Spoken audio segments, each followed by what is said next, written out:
CS ট্যাঙ্কে match start হওয়ার পরে শুরুতেই আমাদেরকে এরকম স্পিন করে অনেকগুলো ইভেন্টই দেয়। আজকে আমরা এই সবগুলো ইভেন্টের মধ্যে এই ইভেন্টটা কমপ্লিট করতে যাচ্ছি। মূলত এই ইভেন্টের কাজ হচ্ছে আমাদেরকে প্রথম রাউন্ড থেকেই 1000 করে কয়েন দিবে। তাই আজকে আমরা পুরোটা সিএস ট্যাঙ্ক ম্যাচে 1000 টাকার গান দিয়ে খেলার একটা চ্যালেঞ্জ কমপ্লিট করতে যাচ্ছি। এই জন্য প্রথম রাউন্ডে আমি ডাবল পিস্তল গানটা নিয়ে নেই এবং একটা প্লেয়ারকে আমি শুরুতেই এখানে হেডশট দিয়ে নক করি। এরপর আমি আরো একটা প্লেয়ারকে হেডশট দিয়ে নক করতেই দেখে আমার দুইটা টিমমেট অলরেডি মরে গেছে এবং সবশেষে এইখানে আমিও মরে যাই। আর প্রথম রাউন্ডটা এইখানে এনিমিরা জিতে যায় এবং দ্বিতীয় রাউন্ডেও সেম কাজটাই হয়, মানে এনিমিরা অস্কার দিয়ে ঠেলা দিয়ে খেলা শেষ করে দেয়।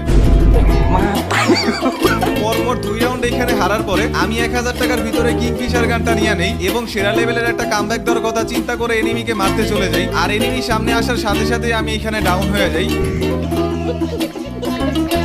তবে আমার টিমমেটরা মিলে কোনো না কোনো ভাবে এই রাউন্ডটা বের করে ফেলে, যদিও বা ওই রাউন্ডের ভিতরে আমার কামব্যাক হয় নাই। তাই ভাবলাম এই রাউন্ডে যেইভাবেই হোক না কেন কামব্যাক দিতে হবে।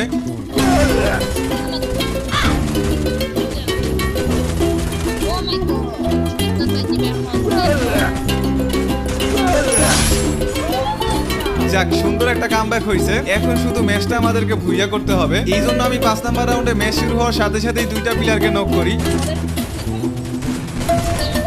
এরপর আমি আবারও মরে যাই, কিন্তু আমার টিমমেটরা তাদের নিজেদের প্রতিভা দেখে এই রাউন্ডটা জিতে যায়। তবে শুধু যে এখানে আমরা কামব্যাক করতে পারি বিষয়টা এমন না, এনিমিরাও কামব্যাক দিয়ে আমাদের থেকে পরবর্তী রাউন্ডটা নিয়ে নেয়। তো এখন আমাদের রাউন্ড পুরো 3-3 এর সমতায় চলে আসছে। কিন্তু সমস্যা হচ্ছে তোমরা আমাদের এই চ্যালেঞ্জিং টাইপের ভিডিওগুলো অনেকেই দেখো কিন্তু সাবস্ক্রাইব করো না। আমাদের তো 1 লাখ সাবস্ক্রাইবারে যেতে হবে, তাই না? তাই তোমরা অবশ্যই চ্যানেলটা সাবস্ক্রাইব করে দিবা। যাই হোক, লাস্ট রাউন্ডের শুরুতেই আমি প্রথমে একটা প্লেয়ারকে নক করি। তবে